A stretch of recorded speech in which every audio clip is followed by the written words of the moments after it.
संपत्ति विवाद को लेकर पानी की टंकी पर चढ़े पति पत्नी। 6 घंटे बाद पुलिस ने उतारा नीचे। सूरतगढ़ में एक युवक पत्नी सहित पुश्तैनी संपत्ति हड़पने के आरोप में बहन और बहनोई के खिलाफ विरोध जताने के लिए एसडीएम कार्यालय के पास पानी की टंकी पर चढ़ गया और आत्महत्या की धमकी देने लगा। सूचना पर पहुंची सिटी थाना पुलिस और परिवार की समझाइश पर 6 घंटे बाद उन्हें नीचे उतारा गया। पुलिस के मुताबिक युवक गोपाल का आरोप है कि बहन और बहनोई ने उसकी मां को बहला फुसलाकर मकान के कागजात अपने नाम करवा लिए और 7 लाख रुपए का लोन भी ले लिया, जिसका उसने विरोध किया तो आपसी पंचायत में उसके साथ मारपीट की गई, जिसमें उसका हाथ टूट गया।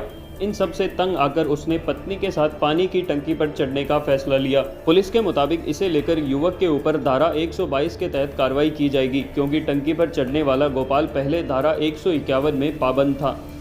मेरा जियाजी सुभाष सनोप सुल्तान जाखड़ ये हाथीवाड़े रहने वाले हैं। ये यहाँ आके बस गए। मेरी मम्मी के नाम ने पप्पी कर दी थी मेरे पापा के मरने के बाद। उसके बाद मेरी मम्मी को बेला फुसला के ये अमल खिलाते हैं मेरी माँ को रोज।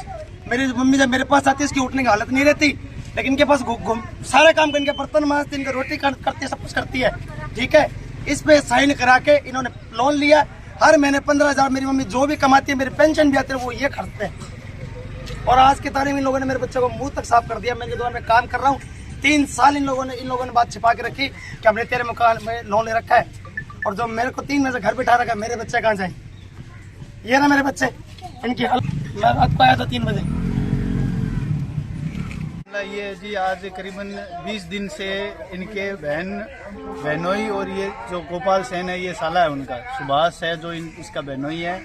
इन लोगों ने गोपाल के साथ एक फ्रॉड किया।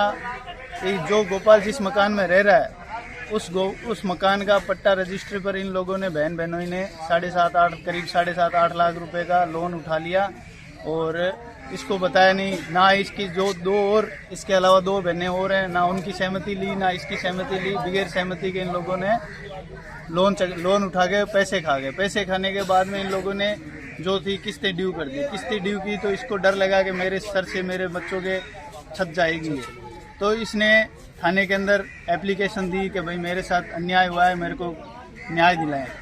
फिर थाने में इनको बुलाया गया। थाने से इन लोगों ने कहा कि चलो हम समाज में बैठ करके समझौता करेंगे। सेन मंदिर के अंदर इनको इकट्ठा किया गया, लेकिन वहाँ इसके बहनों ने गोपाल सेन के साथ मारपीट की, जिसके द्वारा इसका हाथ तोड़ दिया। फिर ये गोपाल सेन वापस थाने के अंदर गया। थाने के अंदर जाके इसने फिर एप्लीकेशन दी, उस पर कोई कार्रवाई नहीं। फिर इन्होंने मेरे द्वारा दूसरे दिन हम अशोक कुमार जो हेड कांस्टेबल है, हमने उसको एक एप्लीकेशन दी।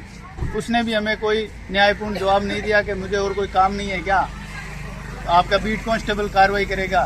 फिर हमने परेशान होकर के तीसरे दिन फिर नगेंद्र जी ASI है, उनको हमने एप्लीकेशन दी। उन्होंने थोड़ी बहुत कार्रवाई करते हुए सुभाष को बुलाया तो हमने एक मोजीज आदमी के बीच में हमने इनकी पंचायती की। पंचायती के दौरान ये फैसला लिया गया कि सुभाष और सुभाष की वाइफ थी भानु, जो इसकी गोपाल सेन की बहन है, उन्होंने कहा हम 3 साल के अंदर लोन का पैसा चुकता कर देंगे और पट्टा और NOC हम हमारी माताजी को दे देंगे। तब हमने इसका विरोध करते हुए कहा कि नहीं, माताजी को नहीं, आप 3 साल बाद पैसे और NOC जैसे आपके पैसे उतरते हैं, NOC और पट्टा आप अपने भाई को देंगे और एक स्टाम्प और आप अपनी माताजी के नाम का लोगे, जिस पर आप लिखोगे कि मेरे माताजी द्वारा लिखा जाएगा कि मेरे मरणोपरांत ये जो सारी ज़मीन जायदाद है मेरी और मेरी 3 बेटियों की सहमति से मेरे छोटे बेटे को दी जाएगी। इस पर सहमति हमने जताई, दोनों परिवारों ने जताई। दूसरे दिन हमने इनको तहसील के अंदर बुलाया, इनको कहा कि भाई आओ आप लिखा पढ़ी करवाते हैं इस चीज़ की। तो इन लोगों ने क्या किया, तहसील के अंदर और नई शर्तें रख दी। उस सुभाष जो है इसका बहनोई, इसने कह दिया कि मेरा करीबन 1.5 लाख रुपया बर्बाद हो गया, मेरा कमाई बर्बाद हो गई, उसका भरपाई कौन करेगा।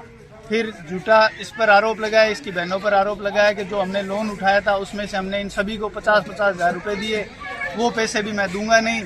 ऐसा करके इन्होंने वापस जो समझाइश हुई थी उस पर इन्होंने विराम लगा दिया और मना कर दिया। और भरी तहसील के अंदर इन्होंने दोनों स्टाम्प फाड़ दिया, जो कि 500 रुपये के स्टाम्प थे। अब इस आदमी ने मेरे को कल फ़ोन किया कि भाई साहब मेरे को न्याय नहीं मिला, मैं बीच मार्केट के अंदर पेट्रोल डाल के अपना दाह संस्कार करूँगा। तब मैंने इसको समझाया, मैंने कहा भाई ऐसे अपने को न्याय नहीं मिलेगा, अपने अदालत का दरवाज़ा खटखटाएंगे। तब इसने मेरी बात मानते हुए अपना फैसला बदला। लेकिन कल रात करीब 7:30 से 8 बजे के बीच में हम लोगों को पता नहीं, ना ही हमारे को इसने सूचना की। मैंने इसको फ़ोन किया, फ़ोन भी गोपाल ने मेरे फ़ोन नहीं उठाया, और ये कल रात 8 बजे से पानी की टंकी पर चढ़ा हुआ है और अपने न्याय की गुहार कर रहा है।